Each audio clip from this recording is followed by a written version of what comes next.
I actually did not experience much racism at all growing up in Ohio. And I can't believe that people are still racist. That is so gay. What's crazy is that if you grew up amongst a lot of white folks as an Indian person, sometimes you were referred to by members of your own race as an almond. Some of you know where I'm going with this. Because you are brown on the outside and white on the inside.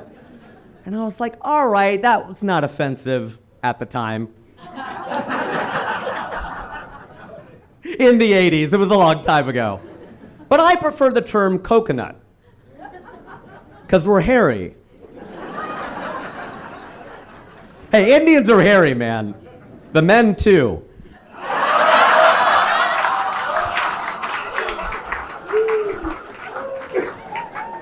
I'm quite liberal on immigration. I'm here. But it's not like I don't get the conservative argument. I totally get it. People jumping the border, getting all the same rights as Americans. I don't know if I'm down with that either. I understand that. It'd be like, sir, if I broke into your house. If I broke into your house, I'm like, I know I should not have done that. But now that I'm here, can I have my own room? I get the argument. It's just, I don't know that I agree with it because we're Americans and we can be dicks about immigration. On the border, we put a state called New Mexico.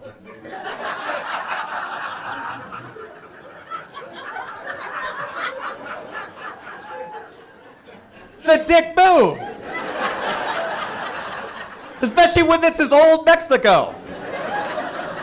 We're taunting Mexicans, come over here. When the British divided India in parts, if they would have called Pakistan New India, my dad's side of the family might have stayed over there. Because we're Indian, we're just looking for a good deal. Same price, newer, we'll stay.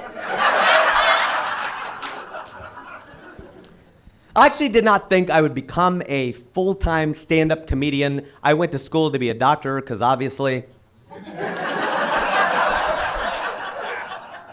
After I graduated, I went to go work at P&G. Procter & Gamble, P&G, the Peach, as I love to call it, the Peach. I worked there. The reason I use some slang is because a lot of people of color who worked at the Peach. I'm a brown guy. My manager was black. Well, he probably still is. I just haven't seen him in a while. That'd be weird. Calvin, what happened? I got promoted.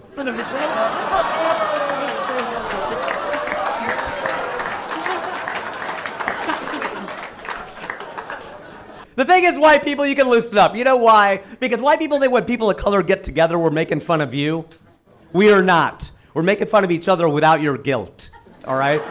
That's what's going on. Because Calvin and I would bust on each other all the time. He was my boss. I remember one afternoon, I walked up to him. I'm like, hey, Calvin, are you free? He goes, since 1863, dog. It's a good joke. Take that to Hollywood, son. The thing is, brown people and black people were mixing a lot back then. Deepak Chopra became the most famous South Asian in America by appearing on a show hosted by Oprah Winfrey. They were a great duo. I wish they would have gotten married. She could have been Oprah Chopra.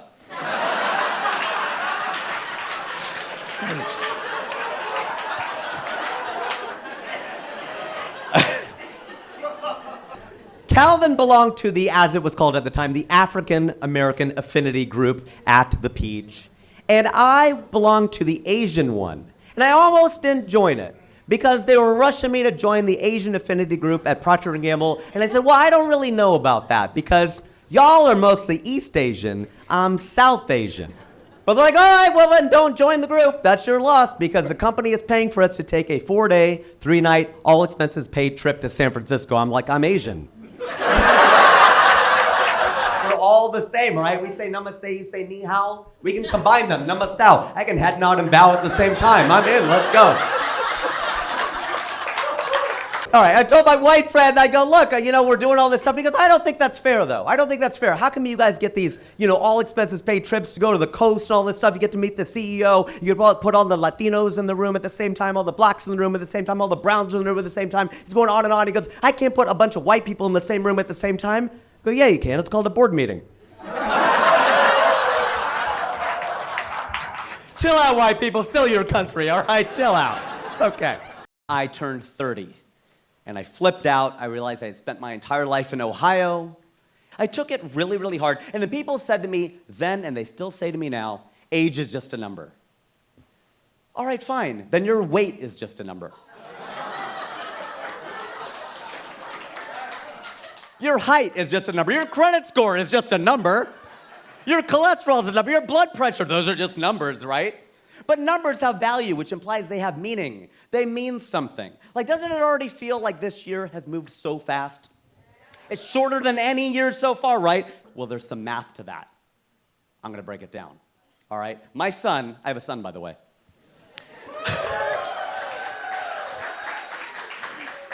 My son is turning 2 years old. I know. He's turning 2 years old, so this next year of his life is 50% of it, right? 1/2, 50% of his life, it's gonna feel really long to him. This next year, I'm almost 50.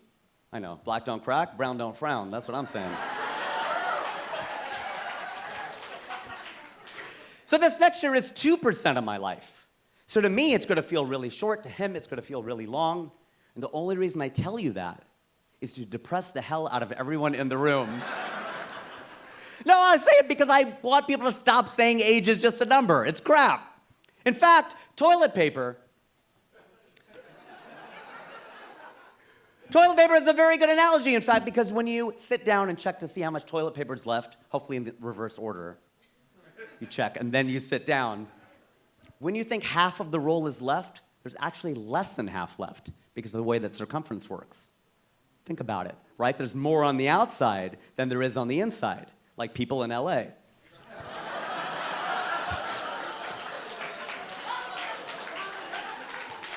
So my analogy is that life is like toilet paper. The less that's left, the faster it goes. I'm not sure when this turned into a TED Talk. But that's okay. I turned 30, I flipped out, and I moved to California, moved to Los Angeles, specifically to be a full-time comedian and an actor. I am an actor. Although you haven't, yeah, sure, no, thank you. You haven't seen me in anything, so I'm like an auditioner. Actually booked a very weird role recently. On Netflix, there's a show called Indian Matchmaking. Some of you will know this show, and not only the brown people, a lot of people know this show, they're watching it. They now have Jewish matchmaking, they're expanding it into a franchise. And if you don't know the show, or even if you do, it's about Indian matchmaking. It's a very coy title. So I actually do the audio description for the show. Some of you will not know what that is. I will explain. If you go in Netflix into settings and turn on audio description, I know it's hard to say, Mom, I made it, when you have to tell them to go into the settings. But it's for the seeing impaired. It helps them hear what's going on. You narrate the show. It's really kind of a crazy thing. It's kind of cool to be able to do this. I don't know. It's the role that I was able to book. But that show cracks me up. Indian matchmaking cracks me up. If you've seen it, or even if you haven't, the star of the show is someone named Seema Auntie. And what her job is to connect South Asians together romantically, and she is right about 0% of the time. That's a strange premise for a show. It'd be like turning on SportsCenter. Here's all the shots Steph Curry missed last night. I don't want to see that. I want to see my boy traded from 10 feet behind the three-point line. It's crazy. But she'll say that stuff. She'll criticize, especially the women. She's a little sexist. Seema Auntie. She will say to the women, "Mia beti, you have too many criterias." She takes this word criteria and she makes it even more plural.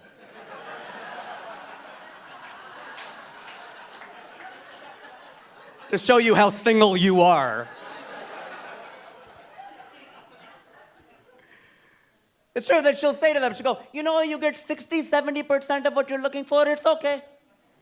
Really, Auntie? When's the last time I could bring home a 60, 70% on a math test?